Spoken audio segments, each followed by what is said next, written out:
Target ছিল BNP, Jamaat ও এনসিপির শীর্ষ পর্যায়ের এক বা একাধিক নেতাকে হত্যা করা হবে। এরপর ক্ষমতার দ্বন্দ্বে এক দলের নেতাকে অন্য দলের নেতারা খুন করেছে বলে চালানো হবে প্রোপাগান্ডা।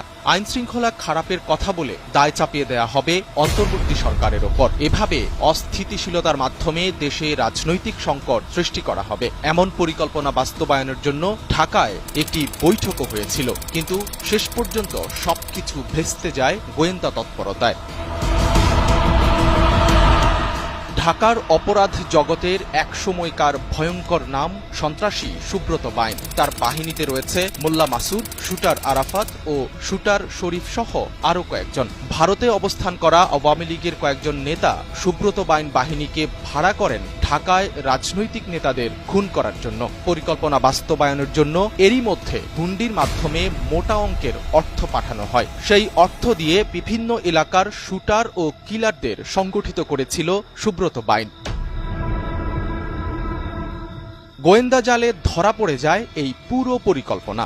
২৭ মে ভোররাতে সেনাবাহিনীর রুদ্ধশ্বাস অভিযানে কুষ্টিয়ার কালীশঙ্করপুরের একটি বাড়ি থেকে সুব্রত বাইন, মোল্লা মাসুদ, শুটার আরাফাত ও শরীফকে গ্রেফতার করতে সক্ষম হয়। এরপর মঙ্গলবার রাতে হাতিরঝিল থানায় হস্তান্তরের পর গোয়েন্দা হেফাজতে তাদেরকে জিজ্ঞাসাবাদে বেরিয়ে আসে ঢাকার রাজনৈতিক নেতা হত্যার চাঞ্চল্যকর পরিকল্পনা। তদন্ত সংশ্লিষ্ট সূত্রে এসব তথ্য জানা গেছে।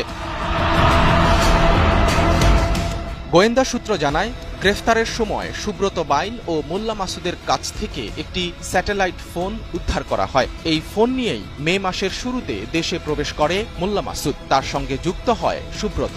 বিশেষ মিশন তথা টার্গেট কিলিংয়ে তাদেরকে নির্দেশনা দিচ্ছিলেন ভারতীয় গোয়েন্দা সংস্থা র এর কলকাতা স্টেশন চিফ রাজেশ উইকি এবং কলকাতা পুলিশের সাবেক কমিশনার রাজীব কুমার। খুন করার তালিকায় কারা ছিলেন সে ব্যাপারে এখনও মুখ খোলেনি সুব্রত বাইন বাহিনী। তবে তারা স্বীকার করেছে, রাজনৈতিক নেতাদের পাশাপাশি ভারতের চিকেন নেক নিয়ে মন্তব্যকারী সাবেক সেনা কর্মকর্তা ফজলুর রহমানকে হত্যার পরিকল্পনা ছিল।